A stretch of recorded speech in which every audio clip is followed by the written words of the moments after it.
Oh boy, September 15th doesn't look that far away. And that'll be opening night of my first ever solo exhibit, which is a big deal for me because I've had my photography and art shows before, but it's always been group shows. This will be the first time where it's entirely my portfolio. That's a massive milestone for any artist, and so I'm super excited, but just a little stressed about the deadline because opening night is September 15th. That means I have to start installing artwork around September 11th or 12th. Today is June 29th. And for most other endeavors, I would say, well, September 11th or 12th, that's way out there, man. You got plenty of time. But not for my first ever solo exhibit. I've just had so many plates spinning recently that I haven't been able to devote due time to it. One of those plates, by the way, is I'm finishing up finally my first ever zine. The design is finished, and in fact, I recently got my test prints made. You know, checking out different paper weights and finishes and making sure the colors all look good. So I'm super excited about it. I think it's going to look really awesome. Now, the exhibit is going to be at a beautiful place called Casa Romantica in San Clemente, California. It's a cultural center here in Orange County. They do all sorts of art exhibits and performances throughout the year. And they reached out to me because this fall, they're doing a series of exhibits and performances with a Western theme. And so someone there reached out to me and asked if I would like to be the exhibitor for the gallery area. I don't know how she found my work. I probably should have asked, but no matter. I'm glad she found me. Now, one of the first things I had to do for this show, after signing the contract, was come up with a name for it. I reached out to my brother and my friend to try and come up with ideas. Turns out they were just asking ChatGPT and gave me those suggestions. Listen to some of these gems from ChatGPT. You can call it Desert Dreamscape, Solitude in Sands, Wasteland Wonders, Dune Dialogues. ChatGPT apparently has a thing for alliteration. But after seeing those, I don't think we need to worry about AI coming to take her dibs anytime soon. Those were all garbage. So I came up with my own name for it, just calling it American Desert. I like it because it's simple, to the point, and not the least bit pretentious. Just how I like it. I mean, it's no sand symphony or arid absorptions, but it'll do. And that animation, by the way, completely gratuitous. It serves no other purpose than for this video. I just recently learned how to make text kind of zoom in from behind, a cutout cactus, and I'm a little obsessed with it. Now, seeing as how this whole process is going to be pretty new to me, I thought I'd take you along in these series of videos so you can learn with me what kind of challenges I'm going to face. But these videos might have a different feel to it because rather than finish the whole thing and then cut together a video at the end to show you in retrospect what happened, I'm going to take you along with me in real time. So I'll be putting out videos as I'm going through the process all the way up until September.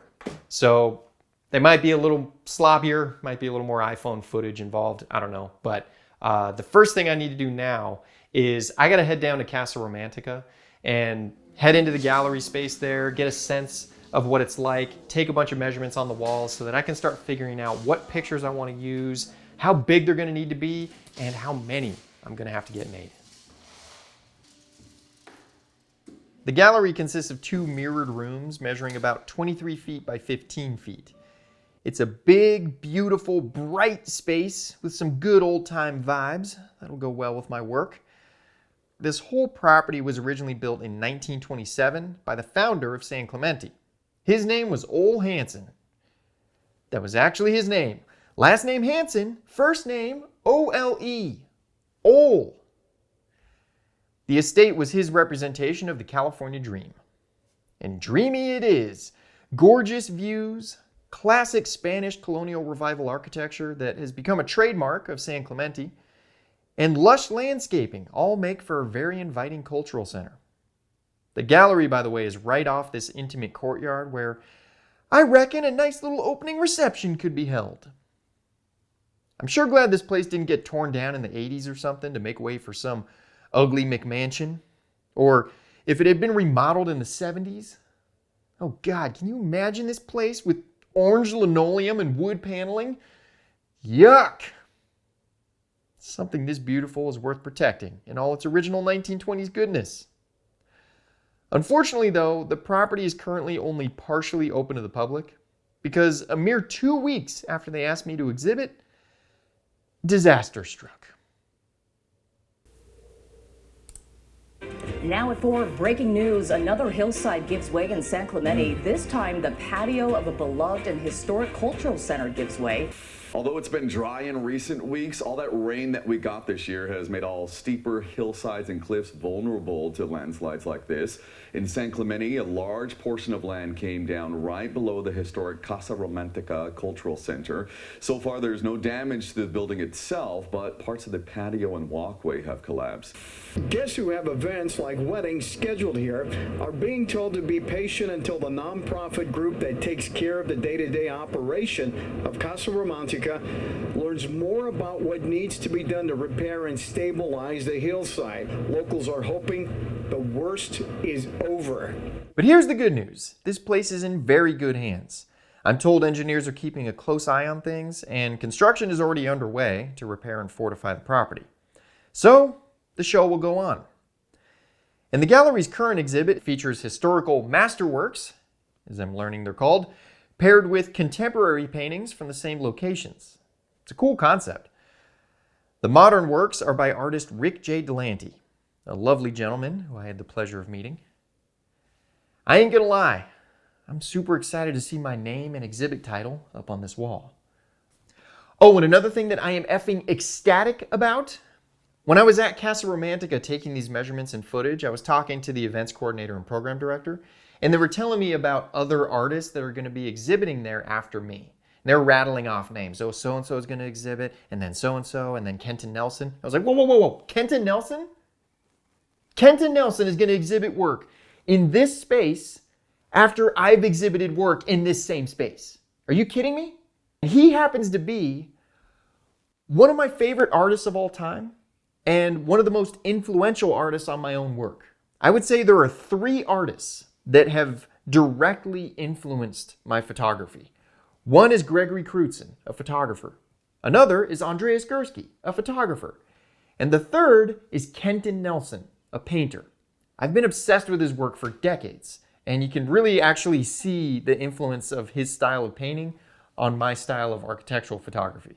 So there is a very good chance I'm going to get to meet what is essentially my hero. I'm freaking losing my mind over it. The program director and events coordinator were so happy to hear about my enthusiasm for this artist. They said, "Oh, for sure, you're going to get to meet him. We're gonna connect you guys up." And they even gave me one of his books. I freaking love his paintings, and I take a lot of stylistic cues into my own photography. So, even if the entire show is a complete dud, at least I'm probably going to get to meet this man. So that's pretty cool. Anyway, back to business. So I took some iPhone reference photos of each wall in the gallery and then used a tape measure and a handy little laser distance measurer to get precise readings on the walls and jut outs and insets and where all the windows are so I could precisely lay out each piece I plan to exhibit. I then took these measurements into Photoshop, where I created a document for each wall at the proper dimensions, threw in some simple drop shadows to signify the different jut outs and insets, added windows, then I could start placing rough mock-ups of my artwork on the walls. And I even put in these outlines of people fawning over my work so that I could get a sense of the scale. And so I would feel like it's a real professional rendering. Now to keep the file sizes down, I just substitute centimeters for inches. So my 276 inch wide wall becomes a 276 centimeter wide wall. I'm planning to use only 2 framing styles for this showing. One is the float frame style, like on my Desert Layers piece, and the other is a shadow box style that I've used frequently in my monochrome prints. I made a few Photoshop automation scripts to quickly add the necessary spacing, matting, framing, and shadowing to create the mock-ups. So now I just need to buckle down and make some tough decisions. But really, they're the fun decisions. At least some of the fun decisions. So I'm really going to try and soak in this moment as I lay out my very first solo exhibit.